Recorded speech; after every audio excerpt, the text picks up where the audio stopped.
I get asked all the time about my art prints and questions like, should I make them at home? Should I outsource them? What printers do you use? What paper do you use? Is it profitable? We're gonna cover all things prints in this video.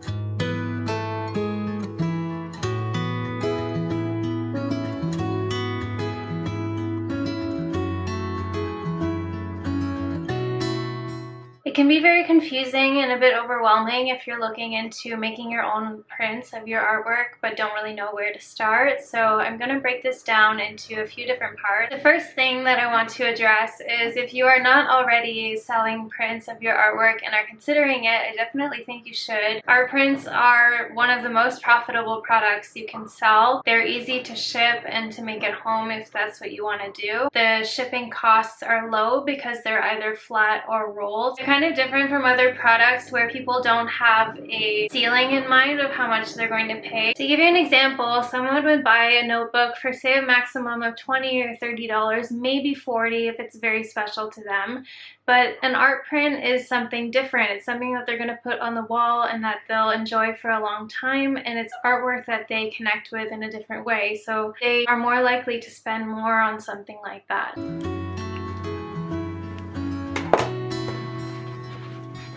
When it comes to printing in-house or outsourcing, this is really a personal preference, but I will say that anytime you do something yourself in-house, it'll be cheaper for you. Just to quickly give you an overview of why I still print my own artwork in my studio as opposed to getting it outsourced is because it gives me a lot of control over inventory. So I don't actually have to keep any inventory in my studio. I just print the orders as they come in and then I pack and ship them from there. To me, that's really nice because it reduces waste and it makes sure that I'm not spending on products that aren't going to sell. It gives me a lot of freedom in releasing a bit of pressure on myself to keep up with inventory or keep a certain amount of art that it's hard to predict sometimes what sales will be like. So art prints are really good in that sense that if you're doing it at home or in your studio, you can really have a lot of control over that. The second thing that I want to touch on is quality. I have had bad experiences in the past with dropship companies, and I'm sure they've come a long way since then, and I'm sure you could find really good ones. It just kind of comes down to quality and cost for me. Like, if you're gonna get good quality art prints, it's gonna cost you quite a bit more than it would to make them yourself in your studio.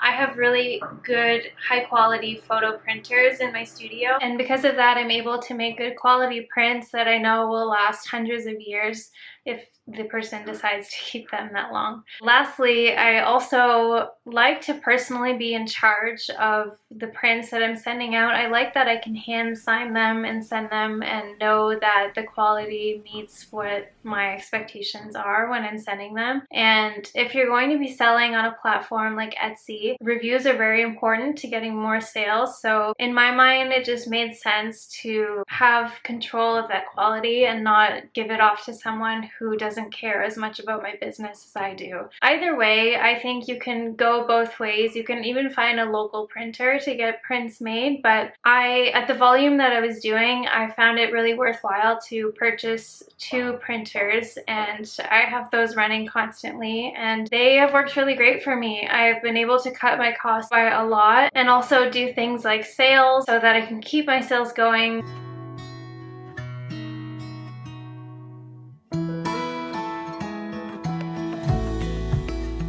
First, we're going to talk about printers, and this is obviously pretty much the key component to making good art prints. You want to make sure that you're using printers that will make good high quality prints that will last a very long time. I have 2 Canon Pro 1000 printers and they're pretty giant. I'm not gonna lie, they are pretty huge. They take up the whole closet in my studio. However, I also figured out early on that the larger the printer, the larger the cartridges as well, which means that you have to replace them less often, which also means that your cost is lower. So even though the cartridges are very expensive to buy upfront, they will last a very long time. I really love these printers. Obviously, because I have two of them. They have worked really well for me. I've had them for 2 or 3 years now, and I run them constantly, and they are holding up very well. They make amazing quality prints that look just like pictures look on my computer. I would highly recommend these printers if you have the room for them. If not, I know that Canon has a smaller grade printer, which is the Canon Pro 100, and you can also look at Epson alternatives. So there are lots of printers out there. Find the one that will work for you. I wanted to make sure that I could make large prints, which is another benefit to the printers that I use. You can print up to 17 inches wide, which means that I can do 16 by 20 prints, and even 17 by 22, which I've recently added to my shop. It's really nice to have that flexibility, and yeah, I can't say enough good things about these printers.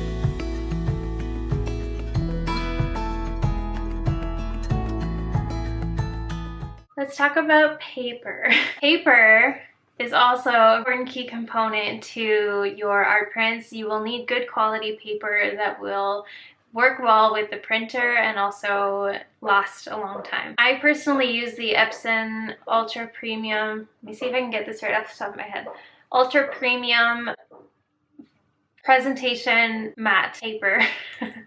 And it's available in a bunch of sizes, and the quality is so nice. Not a very thick paper, it's actually not flimsy but thin, but the quality of the paper is so nice, and paired with the Canon printers I've found is just makes really beautiful prints, and I can sign them no problem. I often also use a white ink pen to sign my prints when I have leaves or anything that are in the bottom. It's been really nice to use that paper in combination with the printer. Yeah, they haven't let me down, they haven't disappointed me, so I highly recommend that paper as well.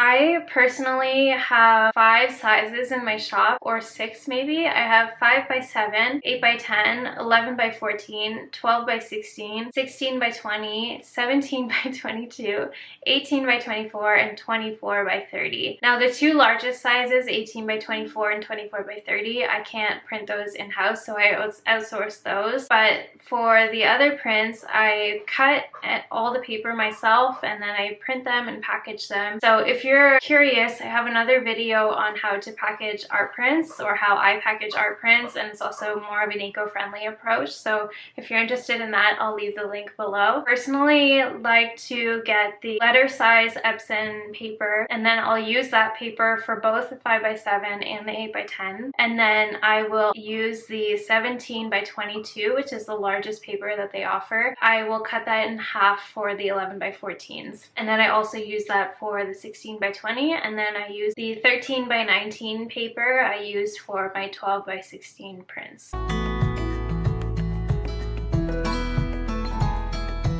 I hope that's not too complicated, but that's my process. I also have a really good high quality paper cutter, which is also very important if you're going to be cutting a lot of paper. Once you have decided which printer and which paper you want to use and how your sort of process is going to go, I would recommend starting with maybe 2 or 3 sizes. When I first started, I was only offering 5 by 7, 8 by 10, and 11 by 14 because I had a smaller printer at the time, and that was great. It worked really well for a while, and then as my shop grew, I could scale it up more. Take your time with it. Don't feel like you have to jump in and do all these different sizes and offer all these different options. It takes time to figure out a process that will work for you. I would recommend figuring out which printer you want to get, and then also which paper, and pricing your artwork will also be an important key factor, so make sure you take some time to think about that as well.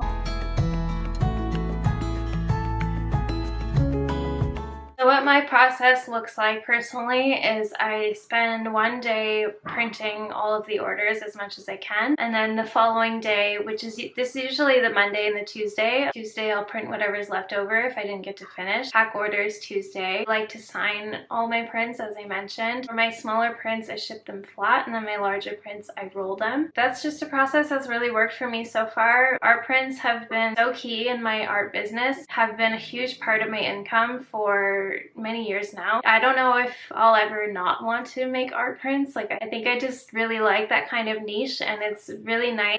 The feeling of seeing other people posting your art in their homes across the world, very satisfying feeling as an artist. It makes you feel very good. I'm sure a lot of you know what I mean when I say that. I hope that's helpful. If you have any questions or if there's anything I didn't cover, please feel free to leave them in the comments below. If you're not already, please consider subscribing to my channel for all my latest videos. I am also on Patreon. I'm offering some monthly tutorials that's kind of based on whatever you guys want. So we recently did a self-portrait tutorial, and then our next one